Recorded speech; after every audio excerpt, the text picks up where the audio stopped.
Sir வணக்கம் sir. இப்போ திருப்பரங்குன்ற மலையை வச்சு பல்வேறு சர்ச்சைகள் நடக்கும் போதெல்லாம் எல்லாரும் சொன்னது லண்டன் பிரிவியூ கவுன்சில் போட்டுருச்சு ஆர்டர். லண்டன் பிரிவியூ கவுன்சிலோட தீர்ப்புக்கு மேல ஒன்றும் இல்லை, அதுதான் எல்லாமே, அதுதான் சரிங்க. அது என்னது சார்? லண்டன் பிரிவியூ கவுன்சில் தீர்ப்புங்கிறது என்னது, அது என்ன சொல்லுது சார்? ஒரு நல்ல கேள்வி. லண்டன் இருக்கிற பிரிவி கவுன்சில் என்பது 1931 ஒரு தீர்ப்பு கொடுத்தாங்க. அந்த தீர்ப்பு அவங்க எப்படி கொடுத்தாங்கன்னா, முதல்ல மதுரையில் இருக்கக்கூடிய சப்கோர்ட்ல தான் அந்த வழக்கு தாக்கல் ஆகுது. 1917 20 பல வழக்குகள் தாக்கல் ஆகி அந்த வழக்கில் 1923 தீர்ப்பு வருது. அந்த 23 அந்த தீர்ப்புல அதை குறிப்பாக அந்த வழக்கு கோயில் நிர்வாகம் ஒரு வழக்கு போடுறாங்க. திருப்பரங்குன்றம் கோயில் நிர்வாகம் ஒரு வழக்கு போடுறாங்க.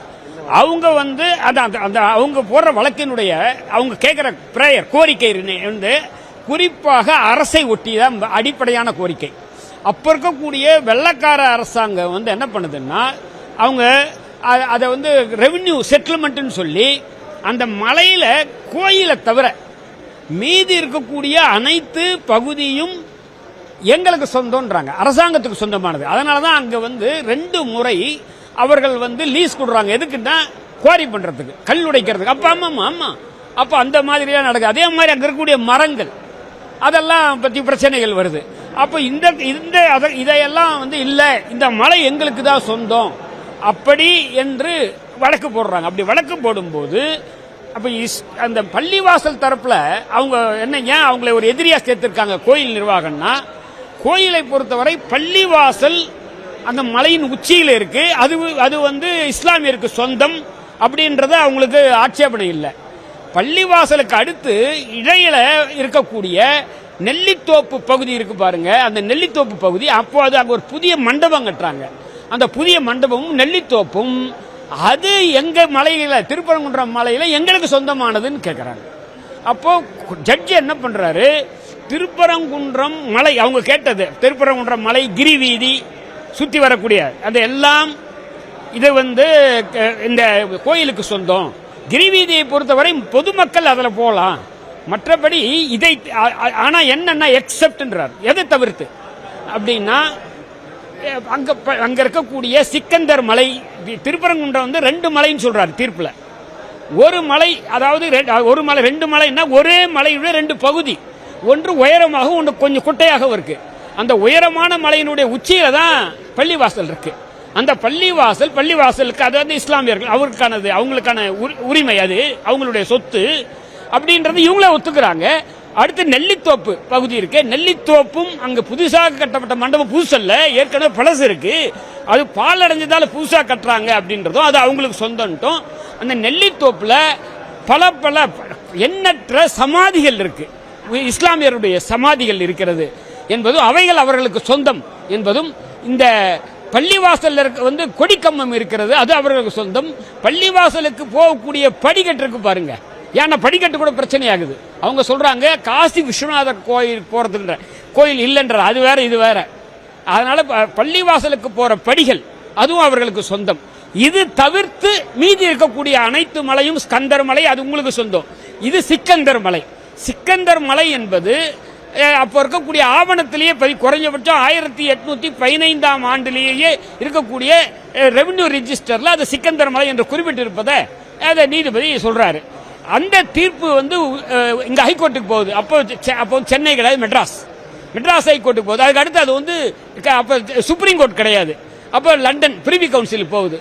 பிரிவி கவுன்சில் 1931 அவங்க உயர்நீதிமன்றம் இந்த தீர்ப்பை ரத்து பண்ணி, மலை கோயிலுக்கு சொந்தம் கிடையாது, பள்ளிவாசல் இஸ்லாமியருக்கு சொந்தம் கிடையாது, அதாவது அதை அவங்க அனுபவிக்கலாம், மற்றபடி மலை அரசாங்கத்தோட சொத்து.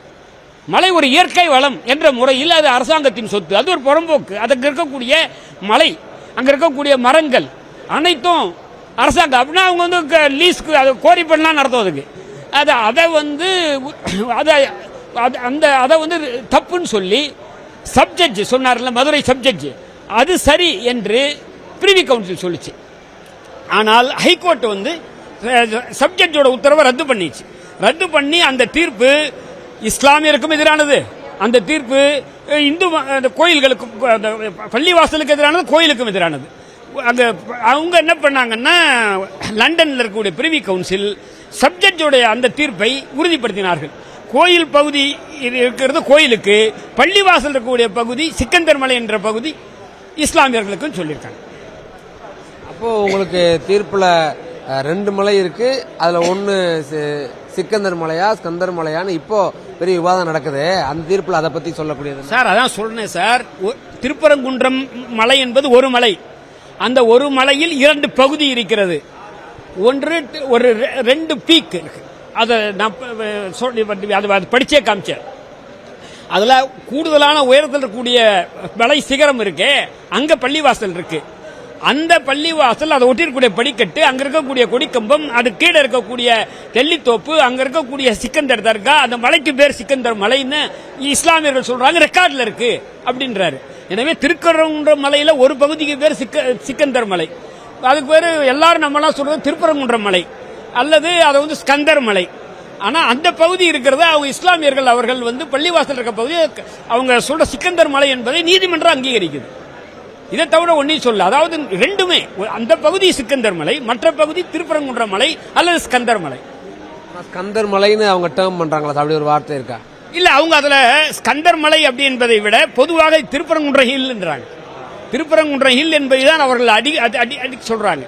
அங்கே வந்து இந்த கோயில் இருக்கு அப்படின்ற அர்த்தத்தில் தான் மிக அதிகப்படியான இடங்கள்ல வருது.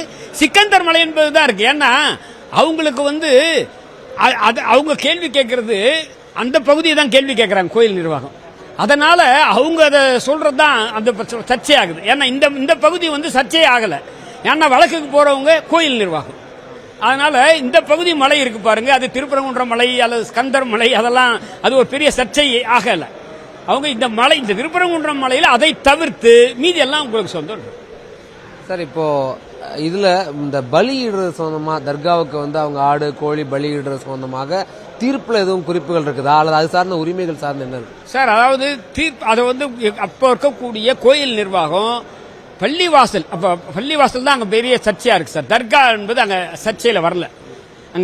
அங்க வந்து அங்க பரியல் கிரவுண்ட் இருக்கு, அதான் முக்கியம். நீங்க சார் இப்போ ஆடு கோழி பலியிடுறது இல்ல, அங்கே பரியல் கிரவுண்டே இருந்திருக்குன்னு பதிவு பண்றாங்க. பரியல் கிரவுண்ட் இருக்கும் போது அவங்க இடத்துல, அதான் சார் நெல்லித்தோப்புல, நெல்லித்தோப்புல பரியல் கிரவுண்ட் இருந்திருக்கு. சமாதிகள், எண்ணற்ற சமாதிகள் இருந்தது அப்படின்னு நீதிபதி நான் நேரா விசிட் பண்ணட்டும் கோயில் தரப்புல விசாரிக்கப்பட்ட சாட்சிகளும் சொல்றாங்க அந்த தீர்ப்புல. அதனால இப்ப அந்த பகுதி இருக்கு இல்லீங்களா, அந்த பகுதியில பணத்தையே புதைக்கலாம்னா அவங்க பகுதி சார். அதை என்ன பண்ணலான்றது அவங்க பிரச்சனை. இப்ப எந்தெந்த கோயில்ல, உதாரணத்துக்கு கருப்பசாமி கோயில்ல ஆடு வெட்டாம எப்படி இருக்கும்? அதனால இப்போ நீங்க அந்த பள்ளிவாசலை ஒட்டி யாரும் பள்ளிவாசல் முக்கியம் இல்லை சார். இப்போ இருக்கக்கூடிய பிரச்சனை தர்கா. அங்க சிக்கந்தர் அப்படின்ற ஒரு இஸ்லாமிய துறவி இறந்ததற்கான இருக்கக்கூடிய ஒரு நினைவிடம். அதை எல்லாரும் போய் தொழறான். தமிழ் இந்து மதத்தை சேர்ந்தவனும் போறான், நம்பிக்கையால ஏதோ வேண்டிக்கிறான் போறான், அவனும் போய் ஆட வெட்டுறான், சாப்பிட்றான், ஏதோ நடக்குது. எனவே இப்போ அது மாதிரி சில இடங்கள் நாகூர் தர்காவுக்கு போறாங்க, அன்னை வேளாங்கண்ணி சர்ச்சுக்கு போறாங்க. அதே மாதிரி இதை வந்து இதே மாதிரி இந்த இடத்துல இத்தனை நாள் வரைக்கும் இங்க பிரச்சனை இல்லை சார். திருப்பரங்குன்றத்தில் பிரச்சனை இல்லை, மதுரையில் பிரச்சனை இல்லை. இது ஒரு அரசியல் பிரச்சனை தான் சார். இப்போ தீர்ப்புல வந்து இந்த மலை 2 மலையா இருக்குது, அது ஒருத்தவங்களுக்கு அவங்கவுங்களுக்கு சொந்தம்னு தீர்ப்பு வந்துருச்சு. நீங்க அதை உறுதி பண்றீங்க. ஆனா சிலர் வந்து இதை அயோத்தியா பாப்போன்ற மாதிரி கருத்தெல்லாம் சொல்றாங்க சார். நீங்க மீண்டும் அதை சொல்றோம் சார். திருப்பரங்குன்றம் என்பது ஒரு மலை, அதில் 2 பகுதி. ஆமா, அதுல ஒரு பகுதி உயரமாக இருக்கக்கூடிய பீக்ல இருக்கிறது வந்து பள்ளிவாசல், அது அவர்களுக்கு சொந்தம் அப்படி என்பதை தான் சொல்லுது.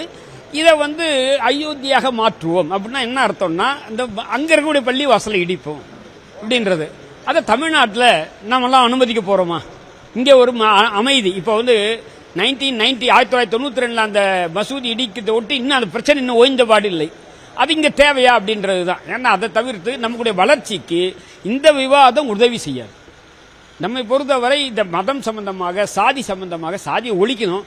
மதத்தை வந்து அவங்கவுங்க தனிப்பட்ட முறையில் போய் அவங்க பண்ணிக்கணும். யாருக்கும் தொந்தரவு இல்லாமல் எந்த விதமான யாருமே அவங்க தனிப்பட்ட வழிபாடாக இருக்கணும். எனக்கு கேட்டால் இந்த பொதுவான இந்த திருவிழா ஊர்வலம் அப்படின்றது கூட நடு ரோட்ல பண்றது யாருமே, அவர்களுக்கு பண்ணாலும் சரி, இவங்க பண்ணாலும் சரி, அவங்க யார் பண்ணாலும் அது இந்துக்களா இப்போ வந்து சைவம் வைணவன் சொல்றதில்லை, இந்துக்களா இஸ்லாமியர்களா கிறிஸ்தவர்களா யார் பண்ணாலுமே அது ஏற்புடையதாக எனக்கு தோன்றவில்லை. தனிப்பட்ட முறையில் அவங்க பண்ணி கோயிலுக்குள்ள என்ன வேணா பண்ணிக்கிட்டோம், மாஸ்குக்குள்ள அது மசூதிக்குள்ள அவங்க பண்ணிக்கிட்டோம், அவங்க தேவாலயத்துக்குள்ள பண்ணிக்கிட்டோம். பொதுமக்களுக்கு அமைதி இல்லாத வகையில் வழிபாட்டு இருக்கணும், வீட்டுக்குள்ள அவங்க பண்ணிக்கிட்டோம். அதை விட்டுட்டு பொதுமக்களுக்கு எந்த அமைதியை கெடுக்கக்கூடிய எது இருந்தாலும் அது நம்முடைய வளர்ச்சியை பாதிக்கும், நம்முடைய கல்வியை பாதிக்கும், நம்முடைய முன்னேற்றத்தை பாதிக்கும். நாம் வந்து ஒரு 300 400 500 ஆண்டு பின்னோக்கி போயிடுவோம்.